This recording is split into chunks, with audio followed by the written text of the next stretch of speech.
आता आपसुकच आता निवडणूक आहे, निवडणुकीची चाहूल आहे आणि त्याच्या अनुषंगाने पक्षाची काय भूमिका आहे, कशा कशा रणनीती पुढे चालल्या आहेत हे मी त्याच्यामुळं गर्दी होणं आपसुकच आहे.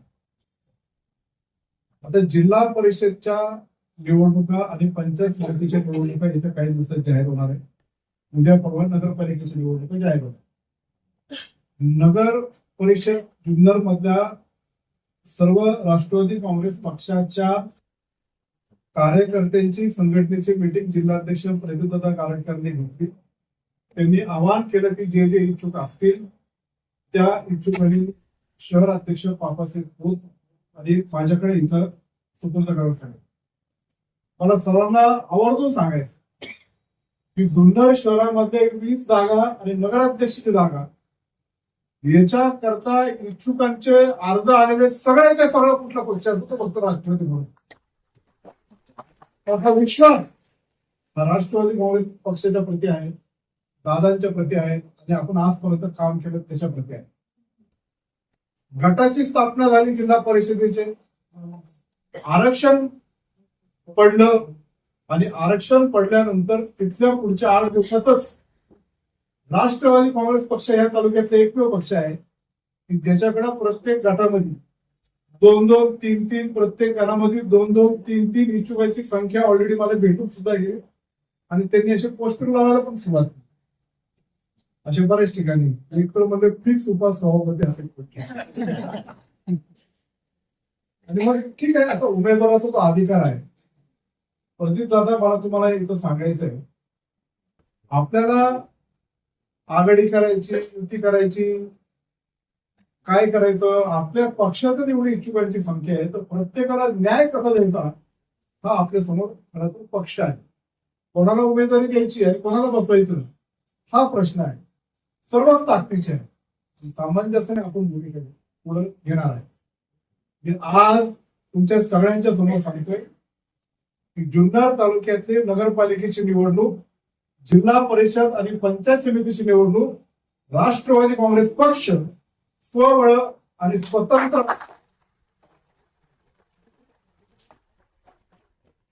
लढण्याची क्षमता आहे, तयारी आहे आणि त्या दृष्टीने वाटचाल सुद्धा करत आहे. जर काही ठिकाणी तुम्ही सांगितल्याप्रमाणे काही लोक आमच्या तालुका अध्यक्षांना भेटतात, संजयराव काळे साहेबांना भेटतायत, त्याच्यातून जर काय ऍडजस्टमेंट करायची ठरली तर दादांची परवानगी घेऊन तशी करायला पण काही हरकत नाही. पण सन्मानाने, मानाने, निष्ठेने जो आजपर्यंत पक्षाबरोबर राहिला त्यालाच पुढे घेऊन जायची, त्यातून आपण पुढे जाणार. अजून एक गोष्ट आवर्जून सांग, अजूनही एकाचीही उमेदवारी फिक्स नाही.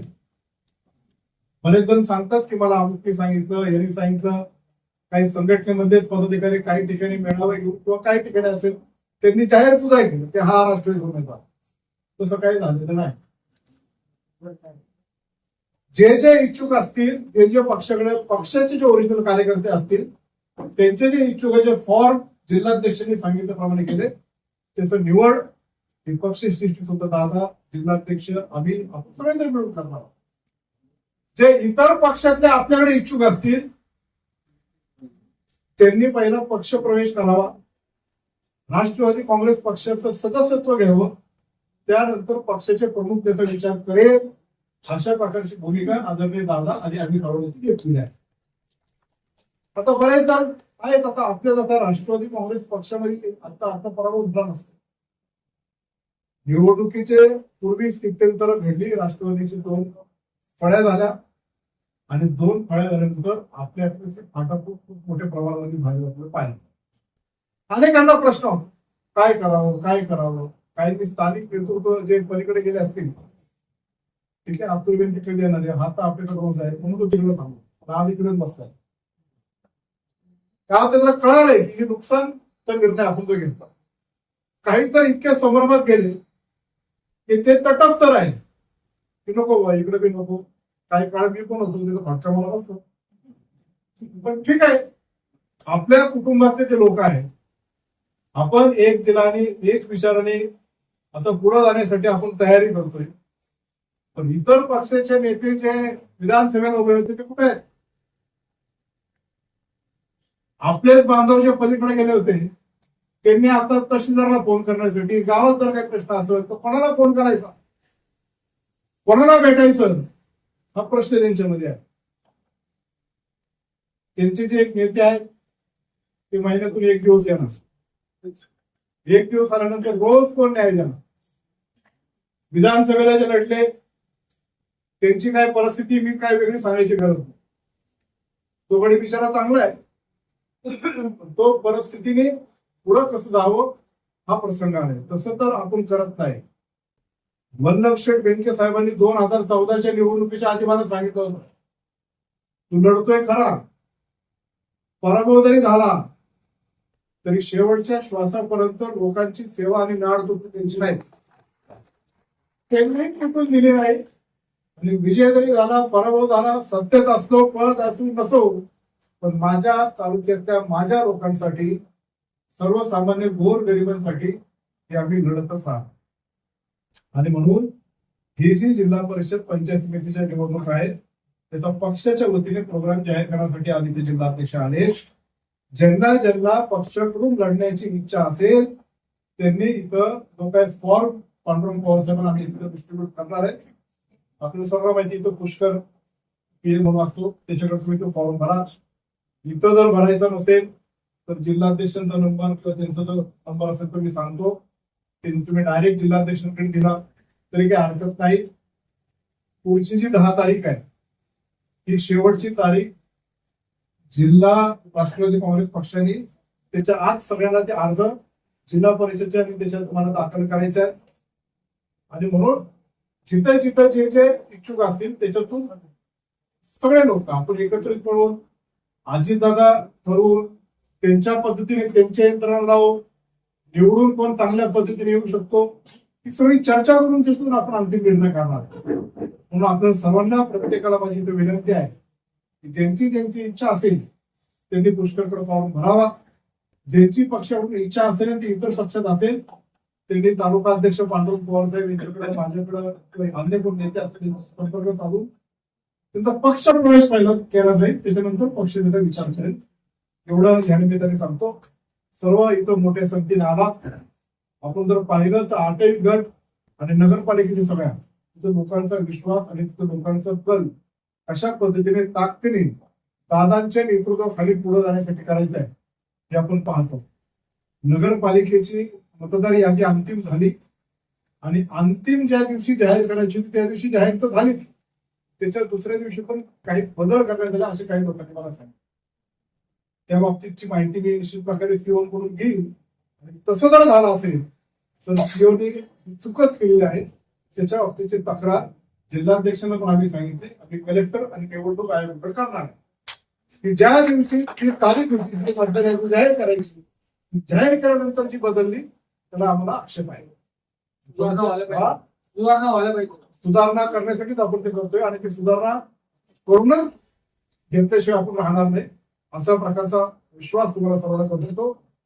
10 तारखेपर्यंत इच्छुकांचे फॉर्म आल्यानंतर जुन्नर तालुक्याच्या एखाद्या मोठ्या कार्यालयामध्ये आपण अजितदादा आणि जिल्हाध्यक्षांच्या सभेत एक मेळावा घेणार आहे.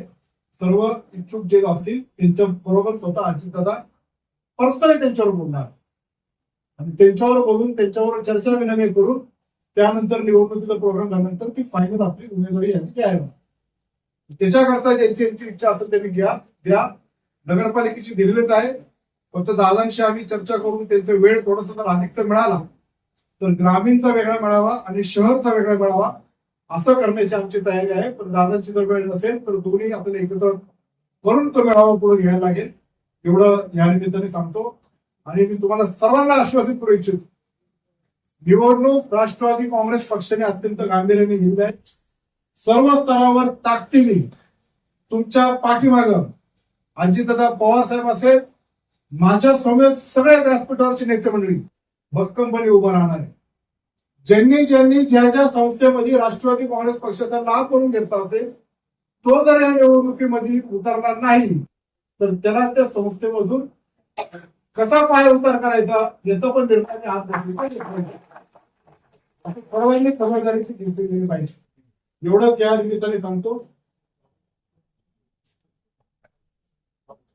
त्याचबरोबर आपल्या सर्वांच्याच भगिनी श्रीमती पुष्पाताई गोसावी यांची राष्ट्रवादी काँग्रेस पक्षाच्या पुणे ग्रामीण जिल्हाध्यक्ष पदावर आपल्या अपंग सेलच्या हे आपण त्यांना देणार आहोत. महाराष्ट्र प्रदेश अध्यक्षाचे सेल नीताताई ढवाण सौभाग्यवती नीताताई ढवाण इथे आले. माझं भाषण संपल्यानंतर त्यांच्याकडे आपण सुपूर्द करणार आहोत. आणि म्हणून काही पक्षप्रवेश आपण इथं आपल्या सगळ्यांचा हा कार्यक्रम झाल्यानंतर घेणार आहे. त्यामध्ये रामदासजी नांगरे उंडे खडकचे एक सामाजिक कार्यकर्ते आहेत. उंडे खडकचे विष्णूजी नांगरे, गुणाजी रावते, भीमाजी साबळे, निवृत्ती नांगरे, धर्मा गबाले, चेतन रडे निमगिरीचे आणि निमगिरीचे दुसरे विशाल मोरे यांचा आपण या आदिवासी पट्ट्यातले कार्यकर्ते त्यांचा पक्षप्रवेश घेणार आहे.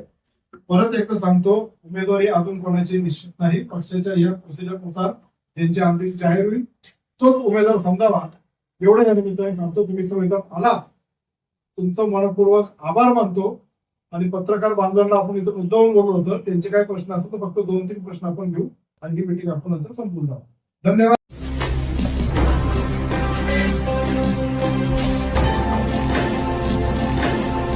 ताज्या घडामोडी आणि नवनवीन माहिती मिळवण्यासाठी समाज दर्पण या YouTube चॅनलला सबस्क्राईब करा आणि बेल आयकॉनवर क्लिक करा.